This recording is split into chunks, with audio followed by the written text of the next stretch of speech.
नमस्ते दोस्तों, एक बार फिर आपका हमारे चैनल भक्ति सरोवर में स्वागत है। इस वीडियो में हम जानेंगे अधिक मास में पड़ने वाली एकादशी के महत्व के बारे में।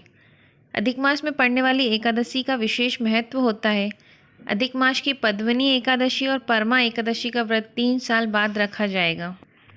अधिक मास को मल मास भी कहा जाता है। मल मास 18 जुलाई से शुरू हुआ है, जिसके कारण 2023 में 24 की बजाय 26 एकादशी का संयोग बन रहा है। अधिक मास का समापन 14 अगस्त 2023 को होगा। अधिक मास को पुरुषोत्तम मास के नाम से भी जाना जाता है। हर 3 साल में अधिक मास या मल मास आता है। एकादशी और अधिक मास दोनों ही श्री हरि विष्णु को समर्पित हैं। 3 साल बाद अधिक मास की पुरुषोत्तमी एकादशी का व्रत रखा जाएगा। इस एकादशी तिथि को पद्मिनी या कमला एकादशी के नाम से भी जाना जाता है। अधिक मास में पड़ने वाली एकादशी को पुरुषोत्तमी एकादशी कहा जाता है। अधिक मास के माह में 2 एकादशी पड़ेंगी, एक कृष्ण पक्ष की एकादशी, एक शुक्ल पक्ष की एकादशी। शुक्ल पक्ष की एकादशी 29 जुलाई को है, जिसे पद्मिनी या कमला एकादशी भी कहते हैं। कृष्ण पक्ष की एकादशी 12 अगस्त को है, जिसे परमा एकादशी भी कहा जाता है। एकादशी पूजा विधि: सुबह जल्दी उठकर स्नान आदि से निवृत्त हो जाएं।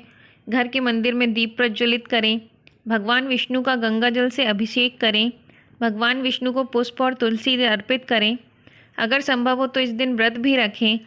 भगवान की आरती करें, भगवान को भोग लगाएं। इस पावन दिन भगवान विष्णु जी के साथ माता लक्ष्मी जी की भी पूजा करें। अधिक मास में पड़ने वाली एकादशी का विशेष महत्व क्यों होता है? क्योंकि यह 3 वर्ष बाद आती है। अधिक मास में पड़ने वाली एकादशी को पुरुषोत्तमी एकादशी कहते हैं। पद्मिनी एकादशी का व्रत सभी तरह की मनोकामनाओं को पूर्ण करता है।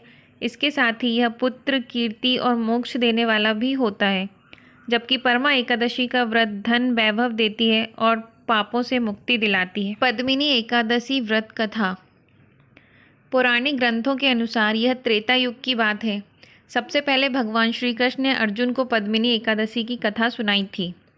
कथा के अनुसार त्रेता युग में एक प्रजा प्रेमी राजा कृतवीर्य थे, जो निसंतान थे। राजा की कई रानियां थीं, लेकिन उन्हें पुत्र रत्न की प्राप्ति नहीं हो रही थी। पुत्र रत्न के लिए राजा ने अनेकों यज्ञ, हवन, पूजा पाठ और अनुष्ठान करवाए, लेकिन राजा की संतान की प्राप्ति की इच्छा पूरी नहीं हुई। संतान प्राप्ति के लिए सभी तरह के प्रयास असफल होने पर राजा ने तपस्या करने का प्रण लिया। वे अपने राज्य का कार्यभार अपने काबिल मंत्रियों को सौंप कर चले गए। इसके बाद राजा कृत्यवीर अपनी चहेती रानी पद्मिनी के साथ गंधमादन पर्वत पर तपस्या करने चले गए। कठोर तपस्या के बाद भी राजा कृत्यवीर को पुत्र की प्राप्ति नहीं हुई। एक दिन गंधमादन पर्वत पर रानी पद्मिनी माता अनुसुईया से मिली। रानी पद्मिनी ने माता अनुसुईया को अपनी पीड़ा सुनाई। तब माता अनुसुईया ने रानी पद्मिनी को अधिक मास की शुक्ल पक्ष की एकादशी का व्रत करने का सुझाव दिया। माता अनुसुईया ने बताया कि इस एकादशी व्रत के प्रभाव से सभी तरह की मनोकामनाएं अवश्य पूरी होती हैं। रानी पद्मती ने माता अनुसुईया द्वारा बताए गए व्रत का संकल्प लेकर विधि विधान से व्रत का पालन किया। रानी पद्मिनी ने निर्जल और निराहार रहकर अधिक मास की शुक्ल पक्ष की एकादशी का व्रत किया।